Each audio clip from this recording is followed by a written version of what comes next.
Dead Draw Gaming. Like no one ever was.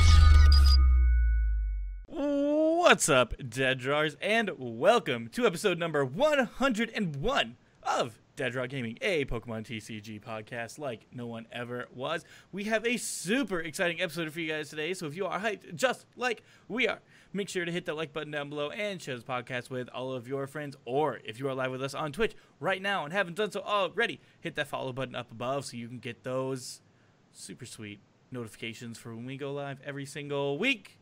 It's time for First Thoughts. Danny, hit him. Oh, I wasn't expecting to go first. I went to a flea market and saw some Pokemon cards that people wanted way too much money for. And then, like, the last booth that we went to, somebody was selling Pokemon cards and wasn't asking enough money. So those are the ones that we bought. And it was literally, like, the last booth, so that was a lot of fun. And there was something else I was going to say, and I forgot. So that's all. That's plenty. Yeah. That's plenty. My first thought is I have a new roommate, and I couldn't be more excited about it. Did you guys get a new dog? His name's Aaron. He's just a really nice guy. You named your dog Aaron? I think if I'm good, he'll stick around for a while. You said you couldn't be more excited about it, so you wouldn't be more excited if I was your new roommate? But you're not Aaron. So I'm very excited about this specific person. Each of you have different excitement levels. I can't compare them. What are you doing to me? I was just asking a simple question. Dan, what's your first thought? All right, so I recently started reading a new book. The book is not new, but it's new to me because I've never read it before. It's a motivational book called No is a Four-Letter Word by Chris Jericho. Maybe some of you guys know who that is. Professional wrestler. One of the main points in the book is wherever you are, make that the place to be. Basically saying it doesn't matter if you're lower in life where you want to be, or if you're not quite doing the thing that you want to be doing already. As long as whatever you're doing, you're making the most out of it, you'll get to where you want to be. And that just, like, I don't know, pretty recently has, like, just the past few days has really hit me. So I've been just trying to make the best out of every situation I have. Nice. Very good. But with all that said, we have an agenda today, you guys. It's all about new look Team DDG. Do we want to explain what we're doing with the team, or do we want the hype video first? I think we do the video first. All right.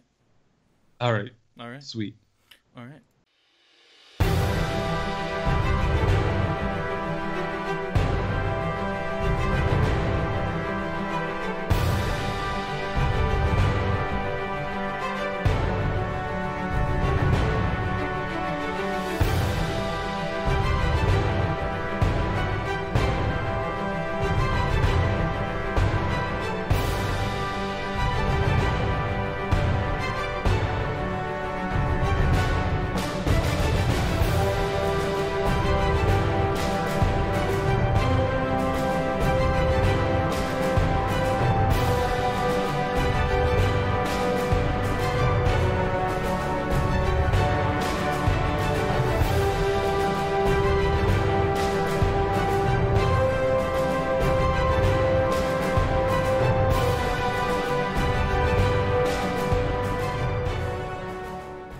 So, new look Team DDG.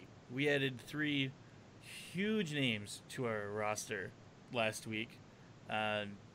Those of you that weren't watching the video, those 3 names were Jimmy Pin, Darvis, Zach Lesage, and Danny Altavia. So, 3 players from last year's top 16 in North America, which puts 5 players from last year's top 16 on Team DDG. The hype video that we just showed 7 of our players. Those 7 players being Caleb Gedimer, Frank Persick, Isaiah Williams, and Jimmy Taylor, all who were with Team DDG last season. And then the additions of Jimmy Pendarvis, Zach Lesage, and Danny Altavia. And adding just so those 7 players are we haven't exactly figured out what we're going to call them, but we've been, the name so far has been like the team leads, right? these 7 players are going to be creating not only a YouTube channel with daily competitive videos, but also a community inside the Pokemon community that is Team DDG. And then also, you guys, we still have the rest of the team, right? So the rest of the team members that weren't just mentioned: Austin Bentheimer, Austin Ellis, Avery George, Brett Stratton, Brian Hunter, Cameron Shinoy, Kris Kemp, Kyle Malachek, Noel Totemoch, Poet Larson, Rukan Shao, Ryan Bruckner, and Ryan Grant.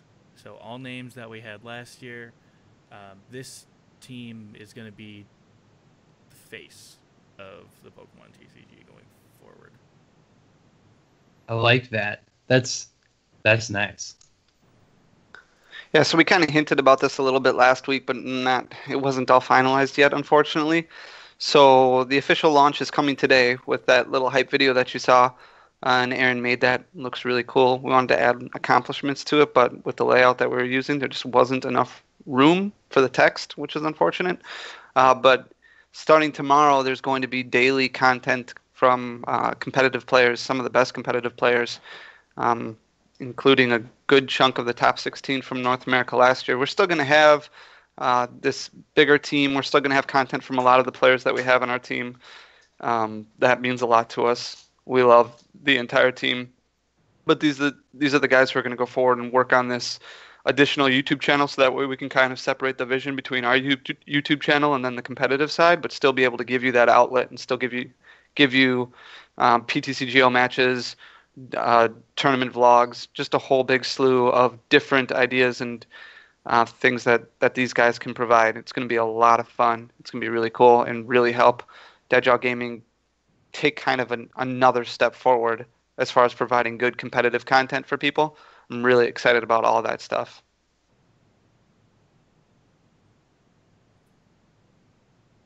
I'm so pumped. It's always been a dream of mine to work with some of the biggest names in Pokemon, and we are. This is a huge step into the competitive arena. Like, we're throwing our hats in. We're coming to take names. We are winning events this year, and it is going to be glorious. Yeah, it's going to be super fun. Literally all of last year, we had talked about how Caleb Gadamer is the best player to never win a regional, and that still holds true. But now we have added we have at least two members on our team that are regional winners in the past. Both of them multiple-time regional winners. So just super bolstered. Yeah, we got some really good players. And I don't remember what the rank was, but as far as the top 20 in North America, I think we've got everybody except for, well, I think 6 of the 7 were in the top 20, except for Jimmy Taylor, who last year didn't go to a lot of events. 5 of the top 7. Who else was missing? Oh, in top 20, you mean? Yeah. Yeah. Because I think Isaiah was 17. Yeah. Isaiah was 18 or 19, I think. But regardless, very close. Yeah, it's going to be a lot of fun. Philly will be this weekend. A lot of them will be there. In a month, Memphis will be the first time that twitch.tv/LGN live streams has their first Pokemon regional. So make sure that you are following that Twitch channel so you can see a Team DDG member take it down. Yeah. So it's going to be a lot of fun. I think that we've got a really good, diverse group of guys who bring a lot to the table. And it's going to be... Oh, I'm really excited about it. I said last week we were trying so hard to get everything finalized, but it was just, there were a couple of loose ends that we couldn't get tied up. But it's going to be different content every day, kind of like closer to what Top Cut was doing back in the day when they were doing, a rogue deck one day and a bad deck one day and a meta deck one day and different things like that. It's not going to be exactly like that because we want to take things away from just PTCGO, but it's going to be something more unique where there's going to be a lot of different content. So you can kind of pick and choose. If there's hey, I want to play expanded, I don't want to play standard at all, then you can go and watch one of the team members is going to focus more on expanded, and focus on that for the channel, which is going to be super good, and it gives us another outlet, like I said before, to get a little bit deeper into the competitive world, yet still keep our big team, and then provide more competitive content than what we're currently providing with right now. It's pretty much just Caleb's vlog, or deck lab that comes out every week, and that'll transfer over to the Team DDG YouTube channel. So maybe Dan can drop that link in the chat, so anybody who's currently in the chat can go over and sub to that channel right away. This is going to launch right away tomorrow. So if you're listening to this podcast on a replay on SoundCloud or iTunes or something like that, you're going to want to go over and search Team DDG on YouTube and subscribe to that channel. Tomorrow is going to be the first video that goes out as far as competitive content goes. Dan, what are we looking at for the rest of this week yet? So daily isn't actually going to start until Monday, but we will have 2 videos going out, one tomorrow, so Thursday, and then one on Friday. One of them is a Caleb deck lab, and then the other one's going to be a Philly meta forecast. And then starting Monday, that will be when we start the actual daily videos. Saturday, Sunday, there will be no uploads, or at least as far as I know, there will be no uploads for it, but for Saturday and Sunday. So I just dropped the link in chat for all of you on Twitch with us right now. Make sure to go over there and hit the subscribe button. But then starting on Monday, the video that'll come out Monday is going to be a Jimmy Pendarvis standard deck lab video. So Oh my gosh. yeah. Is this real life, you guys? So that one So you're saying Jimmy's going to win Philadelphia this weekend and then have a deck lab that comes out on Monday? So unfortunately, because of time constraints, probably not. The video will likely be recorded prior to Philly. Yeah, but that's not what I'm saying. I'm saying so he's going to win Philly and also have a deck lab that comes out. Oh, I didn't say that the two had to tie together in any way. Yes. Pretty yes, exciting. That is what you're saying. Yes, you're correct. Mm-hmm. So Awesome is right. Yeah, that's really all we want to talk about as far as the new look for Team DDG goes. Guys, we're really going to focus on utilizing our team more, getting ourselves out there more. Aaron talked in the vlog that went out today where some of you may have already seen this video come out, but we're really going to focus on merch. I know Aaron said he was really into the pink shirts. Luckily for me, I order the shirts. So, I mean, ultimately, I guess I get to decide a little bit more so than other people do, but we'll give the people what they want. I do have a couple of mock-ups. I was worried for a minute. I do have a couple of mock-ups in place, especially that go to what people were voting for on Twitter, and working with one of our good friends, Austin, on the team. He's kind of helping us out here with this, so really excited for what the merch is going to look like. We're also ordering the black ones again, just so we'll have those in Memphis, and then we're going to start focusing on more merch. If you watched one of the vlogs that we shot over the last week, we were thinking about maybe getting a shirt that says !woo on it, seeing how that would work. But we really want to start branding ourselves more, and that way I'm not branding Disney World in every video that I shoot, because that's pretty much what I do right now. Basically. Yeah. Cool. Merch is going to be busted. I have so many good ideas. Well, maybe not good ideas, but I have so many ideas. That makes sense. They're at least there, and we have something to start with, right? So that's what's important here. Sweet. Maximum excitement. Yeah, Memphis is going to be awesome. There will be new merch at Memphis. I feel confident in saying that. I got a question for both of you and also for myself. What else are we going to have going on in Memphis? Is that a transition? A slight one. I feel like it was slightly above average, but not great. Not great. No, I want to transition into our next topic, Memphis preparation. This is where we're going to just start stressing people out. And by people, I mean me. Yeah. Yeah. So if I break down and cry during this segment, just let me do it and let me move on. It's been best life, you guys. Yeah, it's literally been a complete roller coaster over these last several months. and it's just getting worse. Like it's just getting more and more difficult because there's so many loose ends that need to be tied up, and it's not even just Dead Draw Gaming anymore, because now it's also LGN, and so focusing on all of these things together. Like when we did Madison, it was one thing because really what we needed to do was say, hey, can you help out with the stream? And a lot of people were like, yeah. And they figured their own way there, and they figured, like, I knew I was going to stay at my place, and I just needed to find a room for myself. Now I'm focusing, like, I booked hotels this week. I found us a capture card. I literally haven't even had time to, like, type in the chat in our Discord and be like, hey, guys, this is what I did. I got us a capture card. So, like, right now I'm probably telling Dan and Darren for the first time that, hey, we got a capture card finally. Probably didn't even know yet. Or, like, I booked hotels. I'm excited. I knew so that. Don't have to worry about actually. hotels anymore. I think I may have put that in the chat this morning, finally.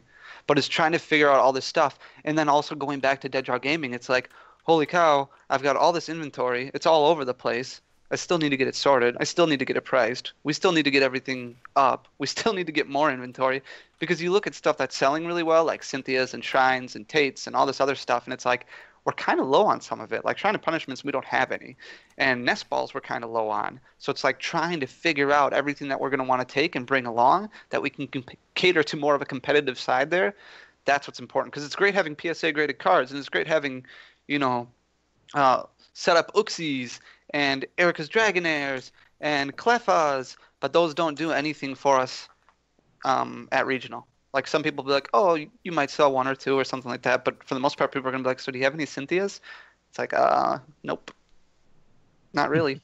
We got a few, but it's tough because they're $7 a piece everywhere.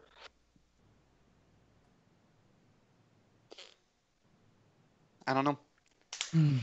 We have a lot to do for Memphis yet, as far as prepping goes, and it doesn't just involve Dead Draw Gaming. It involves sponsorships that we're working on. It involves pricing of cards that we're working on, and it involves getting more stream equipment. So Aaron and Darren were talking yesterday about what stream equipment we still need to get, and it's looking at things. And I always talk about being truthful, and I remember exactly what I said to Aaron, which isn't something that I say out loud typically, but it was, holy cow, buckets, because it's a lot of money that still needs to be spent. And I'm looking around and I'm like, where can I get this and how can I make this happen? Because we do want to take this to the next level and we want to make this look really good. But it's tough. So do you remember like what 4 and 5 months ago we're all like, Madison's like, you guys, it's like the DDG regionals. We didn't even know. I mean, yeah, we didn't know. No one knew that we were going to be doing 5 more that would be 5 more DDG regionals. And like actually this time. Well not LGN regionals now. It's a little different. Things are, it's not exactly the same. But it's a lot more. But much more work. I mean, we got to step up. Now is feet to the flames. Now's the time. All 4 of us got to buckle down and make it happen because there's no going back. Like, we are too far in. Yeah. Yeah, I think the big thing with Madison is that since it was the only regional we've done for the last 2 years, it's always in the back of our minds. We were like, oh, we've got time for this yet. It's no big deal. Like when we were in September of last year, we weren't planning out what we were going to do for Madison. We didn't even know how big of a dent we were going to make in Madison. Not even close to that. But now here we are. It's September 12th when we're recording this. We have to arrive in Memphis on October 4th is when we're getting in there. So having everything ready by then basically is going to be a lot of work. And a lot of stuff is still priced for Madison. And those prices have all changed. And that's the crazy thing right now is once you hit this time of the year, these early regionals are really tough to prepare for as a vendor because you have your price list all laid out from when Worlds hit, and then everything changes overnight. Like literally everything does. All the cards change. Like you went from Metagross from being a $2 bulk GX to $2.99. You went from Gardevoir from being a $4 GX to $8. You go from things just changing literally overnight because nobody knows what to play and nobody knows what's going to be great. So then as things start winning cups and placing well in cups and people are adding more things and new decks are coming in all over the place while the meta continues to evolve and get figured out, then more and more prices need to be changed. So all those price tags that are on cards from Madison that haven't sold since then are going to need to be recalculated. And for Madison, it was easy because I could just print out the price list that we had on the website. The problem is right now, it's very tough to keep up with the prices on the website because they're fluctuating so much. So it's not as easy to just pull that down, print it out, and be like, okay, guys, let's sit in the studio and just start pricing these cards out. Now it's going to have to be, well, let's look up the prices on all these. We're going to have to write them down on price tags. We're going to have to. It's a lot. And then you have to figure out transportation. We were talking about transportation earlier today. Madison was different because it's an hour away from me and it's 15 minutes away from Darren and it's 5 minutes away for Dan. So all that stuff, we didn't need to really have a ton of like this giant car to bring everything down. Like now we do. Like now we're driving 9 hours. It's 600 plus miles to get there, 600 plus miles to get back. That's a lot of stuff. Mm-hmm. Mm-hmm. Ah, boy. I mean, the logistics, all the little things that you don't think about right away when you think about selling cards. It's doing these live events. It's a real hassle. Like it's work. It's a lot of work. Oh boy.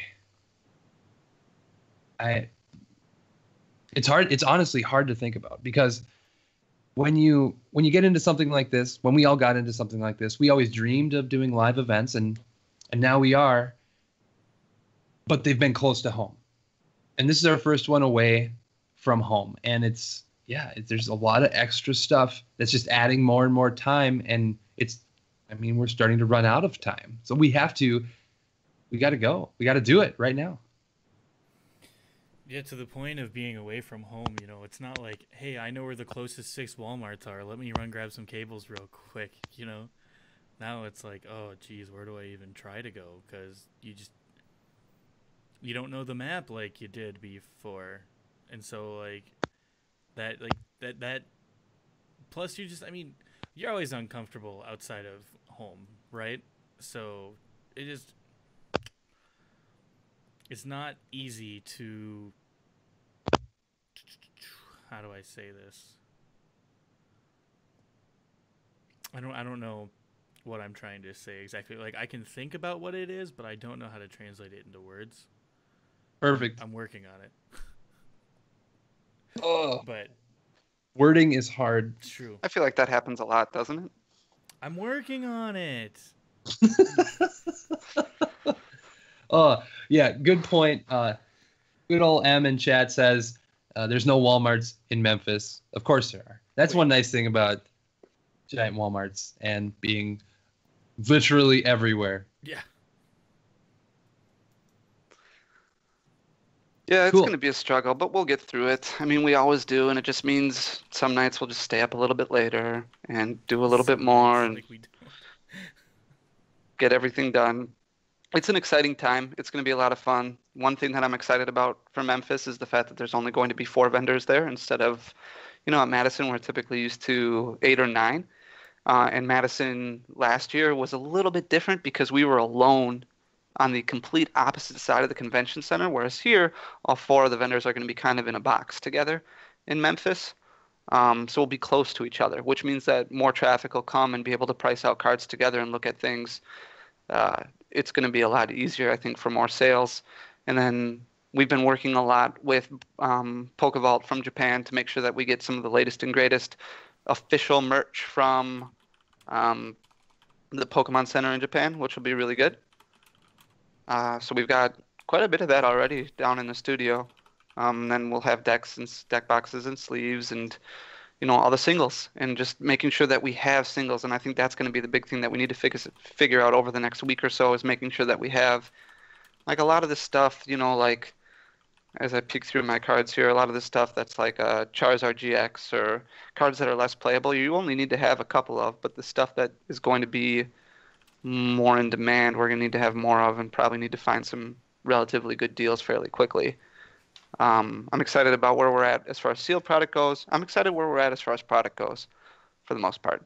It's just getting everything priced, getting a way to make sure that we can get everything down there without losing everything. we have to make it profitable. It's got to be a profitable event. Otherwise, the commitment of doing 5 of these is a very, very scary idea. Yeah, especially like because we didn't have to worry before about getting things places. Like Danny mentioned, Darren's 15 minutes away. I'm 15 minutes away. I can literally get to the venue and back very quickly from my apartment, so it's easy to transport stuff. It's a lot more difficult and a lot more expensive to do that when you're 600 plus miles away.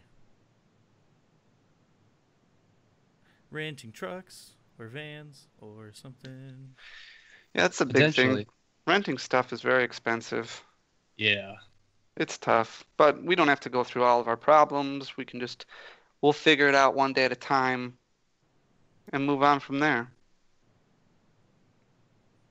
One step at a time. And hopefully we'll have some Dragon's Majesty singles there. Yeah. That's much better. Yes, I also hope that. But which singles in particular? Like what's good in Dragon's Majesty? Are there any good cards in this set, Dan? There's a few. There's definitely some eye-catching cards. Ooh. I'm not certain about like meta breaking. Okay. Well, But are we going to be able to have any? Because I've heard that this is kind of going to be a tougher set to find. Like, every set has been labeled underprinted since Ultra Prism, but this one is, it seems, ultra underprinted. Yeah, it really is. When you think about, we had issues with Ultra Prism, for example. They allocated that set and they sold out before release even happened. And we've had, there wasn't necessarily issues. The whole collection box that came out with Shining Legends was a shorter print last year. But I think the fact that that was a much more in-demand set last year is playing an impact on what they decided to do for Dragon's Majesty. There are some decent cards in this set, cards like Wishy Washy, cards like Lance and Victini and Salamence and Blaine's Last Stand, Dragonite, Kingdra. Like those are kind of on the fence, things that have potential. White Kyurem, those are all halfway decent, and people will want those. The problem is that they're just so hard to find right now. And talking to some people in the community, we lucked out in the fact that we got one case of this set for the pin collections that came out. When I say lucked out, I mean that's way, way less than what we wanted to order. So we had 48 boxes. We had about 150 packs roughly of the set that came out. Wasn't anything fantastic. The pull rates were mediocre at best.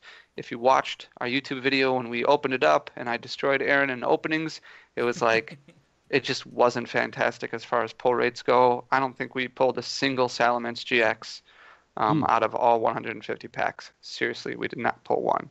Not a full art and not a regular. It was awful. But the stuff that we did pull, we were able to turn it. The good thing about this set is the code cards are a little bit more expensive, so there is still profitability in this set if you can get your hands on any of them. You just can't get your hands on any of them. And going these over code pricing, cards are crazy. They're already pushing $2 at some stores. Like, it's incredible. Yeah, it's nuts. And you go, I mean, the other thing about this is that a lot of Walmarts, a lot of Targets, a lot of the big box stores, GameStops, they don't even have these in stock right now.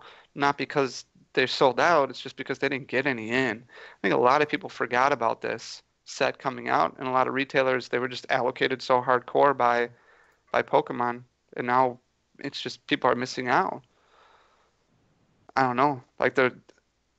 I know that we're going to run into the same problem in a couple weeks when the ETBs come out, and I don't even know what to do with this stuff because the pricing is all over the place. The market typically determines the price, but the problem is that all of your bigger websites have lower prices because they're all just sold out, so there's no point in updating pricing. Right, exactly. There's no point at all. So you look at TCG Player to try and get an accurate barometer on pricing, and you look at regular art, like the regular art Altaria GX. Okay, right now it's selling for $18 for a regular art GX. Well, I sold all of ours for $6 because that's what the going rate was when it first came out. And now the fact that these cards are so impossible to find, the prices are being driven way, way up. So people are trying to get their hands on this set now, and they can't find it anywhere because all the big box retailers are sold out. I don't know what I don't understand what the reasoning was behind short printing this set so much and allocating people so much. But it's definitely changing. You better hope that these cards aren't super competitive because it's going to get really expensive for players if one of these cards turns out to be really good and a staple in decks. That's when you're going to run into problems.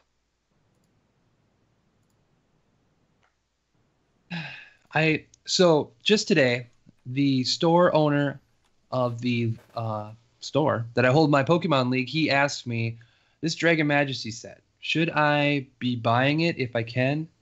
And I said yes to the ETBs. Get them if you can, because they are apparently very short printed. Like the pink collections, like Danny said, impossible to get. It's surprising we got any. And even if these cards aren't hyper competitive, they're very hard to come by. So they are worth the price. And I told them, buy whatever ETBs you can that you feel comfortable paying for, and stash a couple because they're going to be worth it. They're going to be worth it, absolutely. I don't think he's interested in selling singles, but if he was, that's another avenue to go down. I like helping him. He's a really good guy. That's good. Yeah, I remember talking to our distributors a couple weeks ago and putting in our finalized order for the pink collections and for the ETBs, and then them getting back to me saying, oh yeah, no problem. And then all of a sudden they get final word of what their shipment is going to be, and then there's problems. There's a lot of problems. Like I have people who want to order 100 Elite Trainer boxes from us. Like place a pre-order for 100 Elite Trainer boxes. I don't know if we'll get 10. So you run into some huge issues as an online retailer trying to be able to fulfill these orders like that when this is being allocated so much, because Pokemon's only printing so much of them, and they've got to go. Those sealed products have to go everywhere. And the problem is a lot of these retailers are assuming they're going to get a certain amount, putting up pre-orders, and then overselling to the point where now it's like scramble time.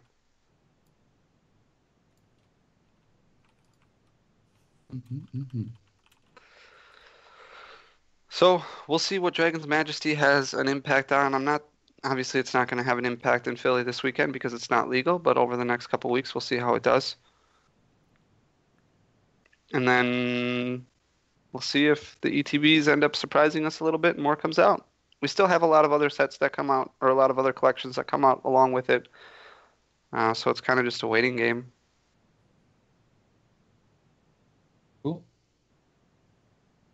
Cool. Well, with that, why don't we enter our Dragon's Majesty weekly top 5? Yeah, so our top 5 this week is all about... Oh, Whoa. Whoa. Dan. Weekly Start top over. 5. Thank you. My goodness. I got ahead of myself. I'm sorry. Almost threw the whole thing out the window. This time, our weekly top 5 is which 5 cards do we love from Dragon's Majesty? I have 5. I have 5. Perfect. I'll start out. My number 5 is Altaria. The fight song one? Yeah, yes. Okay. Darren, that's my number 5. Nice, good. My number 5 is Lance Prism Star. Cool. My number 4 is Lance Prism Star. I have it written on this text document. My number 4 is Firestarter Blaziken. Ooh. Interesting. My number 4 is White Kyurem GX. Cool. Number 3 for me is Dragonite GX. Number 3 for the meme is Reshiram GX. Nice. My number 3 is the fight song Altaria. Number 2, Turtonator. I love this card. It should be my number 1. My number 2 is Blaine's Last Stand. My number 2 is the Dragonite GX. And my number 1, which surprised me, I didn't think it was going to be in this set, Wishy-Washy. What? I'm so hyped. Got my Wishy-Washy. I would have never guessed. Number 1 for your boy is Lance Prism Star. Card's way too good. I do like Lance Prism Star a lot, but my number 1 is Turtonator. Yeah, it's very good. It is very good. My main concern about Wishy-Washy is its stackability, plus all the lightning support that seems to be coming out everywhere.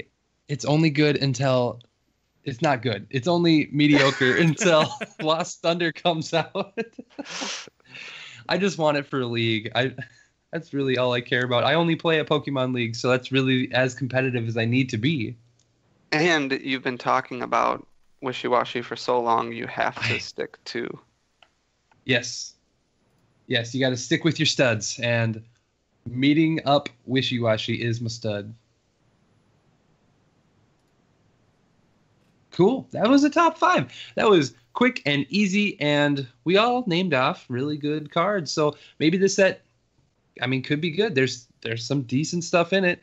Ideally, everyone will have their Wishy-Washy play sets for less than they're probably going for now, because I'm sure they're very expensive, like 8, 9 a piece, right? Like cents?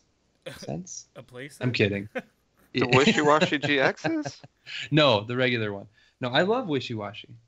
But Wishy-Washy from Dragon's Majesty are going for $9 a piece. I said cents.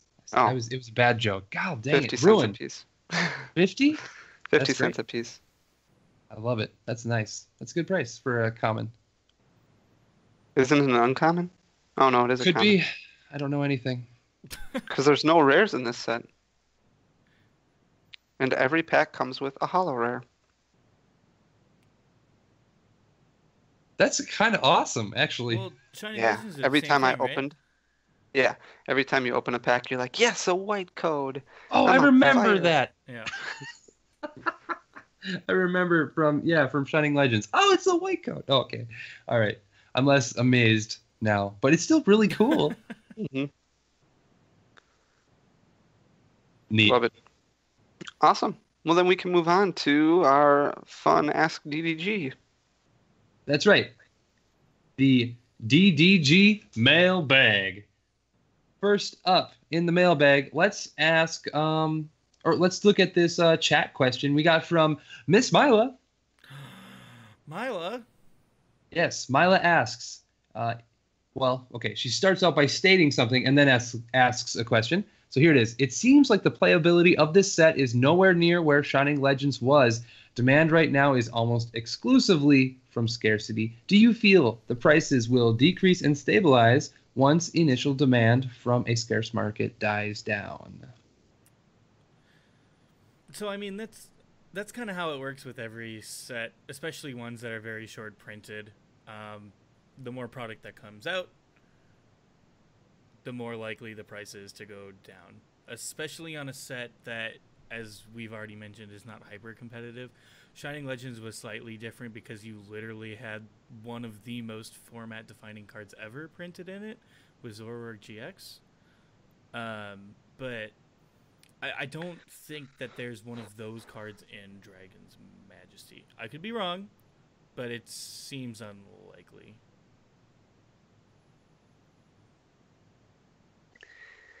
I would definitely agree with you, Miss Smila. I think that once this set starts coming out a little bit more, prices are going to decrease quite a bit.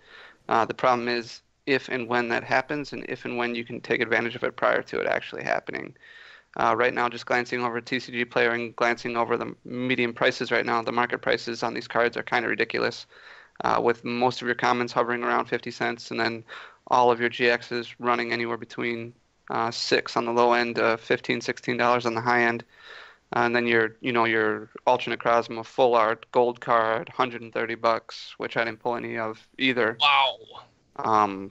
I think that eventually this will go down. I just don't to how much they printed of the ETBs, and I think that's going to play a major impact on it. You got to remember, as far as competitive goes, that's just one beast when it comes to these sets. A lot of people want them for their collection also. Like Shining Legends was a huge collector set with all the Shinings that released in it. And if you remember, as far as playability goes, name a card from Shining Legends not named Zoroark that was super playable when it first came out. Venusaur didn't see any play until a regional down the road. People thought Shining Mew might have a chance, and it didn't. Other than the Zoroark, there wasn't a whole lot in that set. People were hyping up Raichu a little bit. That didn't do much of anything. Same thing with this set. There's not, but it didn't do anything like spectacular to the point where it came out as a $15, $20 card and stayed around there. And I think you're going to have the same thing with this set. The only difference is there's not going to be, that one card that's a staple in most decks. But this set does have that gold card, which is going to be a little bit different because Shining Legends didn't have anything like that. They had very common Shining cards that were easy to pull, but it didn't have a whole lot of playability in it either. And I think that's what you're going to see in this set as well. There's not a whole lot of playability, but from a collector's market, a lot of collectors like to hammer out those sets pretty quick. So this could hold ground pretty well through Christmas time, and then start to see a decrease as more product starts flooding the market. And you could always get some big buyers who realize that, hey, there's an issue right now, I'm going to buy up the market. And when you get sets like this that are severely underprinted, that's a real possibility where you have somebody who's got a lot of money that they can just throw around, buying out distributors and buying out websites to make sure that they hold the product. And then you could see $150 ETBs come Christmas time that'll sell without a problem because people want them. Mm-hmm. So a lot of it's going to depend on, I think a lot of questions will be answered in a couple weeks once I get a final count of, actually probably this week yet, or early next week when I get a final count of how many ETBs are going to be able to come out. Because if those get allocated severely again, like the pin collections do, and you can't go to Walmart to find these prices may hover around the same price for quite some time. I think a lot of competitive players aren't buying these cards right now because they don't want to pay that premium price for a set that's not legal for a while. But doesn't mean they won't have to down the road. The great thing about Pokemon is that you never know what card's going to be good until it rotates out. Like you have from when the card is in rotation to when it goes out of rotation. Anything can happen where that card can become relevant. There are price spikes that happen all the time because a card that was super bad all of a sudden became super good. Mm-hmm. Because of one tech card that came out, or because the meta went this way. Like Lapras GX has gone from a $10 card to a $2 card to an $8 card to a $2 card to a $6 card to a $2 card all the time. Look at how bad Audino was for so long. Well, I mean, even when it was good, it really was only good ones. Yeah, but it still spiked overnight from a $1.50 EX to a $12 EX overnight. I remember when we bought a TCG player of those. Good times. Good times. All right. Well, Mila, thank you for the question. Hopefully it was answered sufficiently. I love Danny's responses as well. Danny's long-winded responses. Like, how does Danny not stop talking ever? They're just so packed full of information. It's very nice. Do we have any other questions? None on Twitter. So, chat, you have seconds to respond with a question that we will read and answer right now. If you have a question, hit us up. And if you can't think of one right now, head over to twitter.com/DeadDrawGaming and tweet at us with the hashtag AskDDG with any question that you can think of Pokemon related. We will very likely read it next week and answer it. Also next week. Yeah. Yeah, we wouldn't answer it this week for sure. Okay, well, that's it for our DDG mailbag.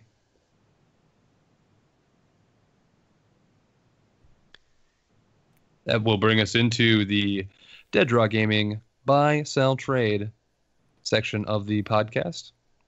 Yay! That's me. Wasn't a whole lot that I bought this week outside of this one big binder that Aaron and I bought at the flea market because it had some cool stuff in it. A lot of older stuff. The guy definitely knew what he was talking about, and I didn't get it quite as cheap as I wanted to, but it was fine. When will Dragon Majesty product be on your site? There's not a whole lot left of it, to be honest with you. The stuff that we opened is pretty much gone for now, especially when it comes to ultra rares. I mean, I could post the commons and uncommons on the website and the holo rares and the reverse holos. I can get all that stuff up there probably by the end of the weekend. But for the most part, all of the ultra rares are gone. All the codes are gone, except for the pin collection Latias and Latios codes. We just didn't get a whole lot. Outside of that binder that I bought, it was mostly just like some stuff to hold on to for a little while and try and turn for a couple bucks, like Rayquaza GXs and just part of the grind. So there wasn't anything fantastic that came in this week. A lot of right now until Memphis is going to be just kind of buying stuff that we definitely need. I think we sold one of the PSA graded cards. Is that right? We did. We sold on eBay a first edition PSA 9 Steelix. Or not Steelix. Yeah. Shining right? Steelix. Shining Steelix. That was what it was. Dan bought it. And Darren sold it. And Dan's sad. Dan is sad. It's true, I am. We'll get a better one. Yeah. So other than that, not much to cover in the buy-sell trade of the week, so we can just move into the open discussion. We sold a Gold Star. Did we? Did that. Oh, yeah. That sold on TCG Player, didn't it? Mm-hmm. Nice. Money. Cash. I mean, I can go over all the cards that we sold this week if you want. There's quite a few. I could go over all the codes we sold, but speaking of podcast listeners, if you play PTCGO and you need code cards, head over to deaddrawgaming.com because I have recently updated our counts, so we have all Sun and Moon era codes available right now, except for Dragon's Majesty. Unfortunately, it's been very elusive. They are hard to find and quite expensive. But I'm on the case. I am still searching for codes. Perfect.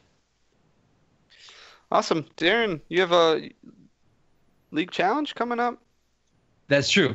That's true. So if we're moving on to open discussion here, yes, I would love to talk about my league challenge. My Pokemon League, we are having our very first official sanctioned league challenge with promos. They're the Meg Cargos, stamped 1st through 4th. They are not here yet. A little frustrating because it's Wednesday while we're recording this. If you live in the Madison, Wisconsin area and you play Pokemon, there is no reason for you to miss my league challenge because it's going to be fantastic. The play area is amazing. It's huge. Like, there's so much seating available. And I'll be there. Aaron is going to be there. And we are going to have a great time. It's expanded, so that's always fun, too. I mean, everyone loves expanded, right? Especially right when standard rotates. But no, honestly, it's going to be a great time. I'm a little nervous. Obviously, I mean, a bunch of my league goers, they've never been to a league challenge, so they're nervous themselves. So I just have to make sure everyone has a great time, and that's always what I strive for. And I anticipate it being a smashing success. It will be. Yeah, also to Darren's point, if you live, like, not just in the Madison area, but, like, on planet Earth, you really have no reason to not be at Darren's League Challenge. I think you can make it. It's going to be great. What day is it again? Best League Challenge of all time. What else is on that It's day? on Sunday. It's on Sunday. What else is I on haven't that day? The Packers play the Vikings. Woo! Oh my gosh. Can you imagine? It's my birthday. Oh, Danny's birthday! Happy early birthday, Danny. Yay. Can we get a happy birthday, Danny, in chat, please?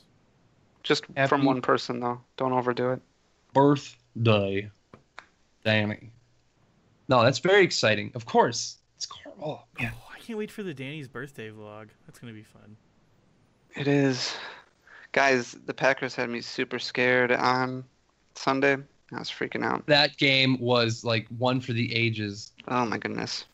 It was nuts. So when Aaron came back and threw that first touchdown, Samantha and I were watching it in the living room, and he threw the first one, and I was like, the Packers won. Like, it's already, this game is over. Don't even finish it because the Packers won. I still thought there was no way. And then Aaron, dude, he threw an interception that got dropped. Mm-hmm. Wow. Oh, yeah, that was scary. How do you do that? That comeback that game was just, if you're not a Bears fan, that was one of the best games of football Yeah. I've ever seen. Gosh. Oh. Aaron, can you tell me a little more about what's wrong with you? Well, it's my knee. What else do you want to know? Gosh, that's still funny. And I won fantasy somehow. Dude, your auto draft team is golden. I know. Lucked out. But let me ask you, Danny, who had the highest score in that league? Literally didn't look at anything except my own score. Me. I had the highest Oh, score. nice. Did you start Ryan Fitzpatrick? What did No.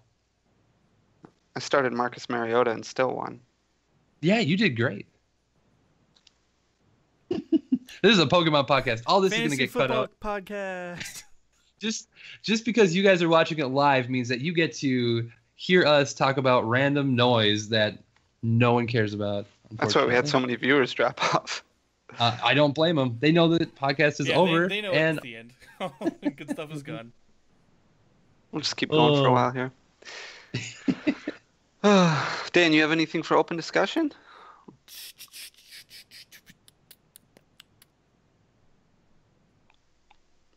Nope. I'm going to take that as a no. Nope.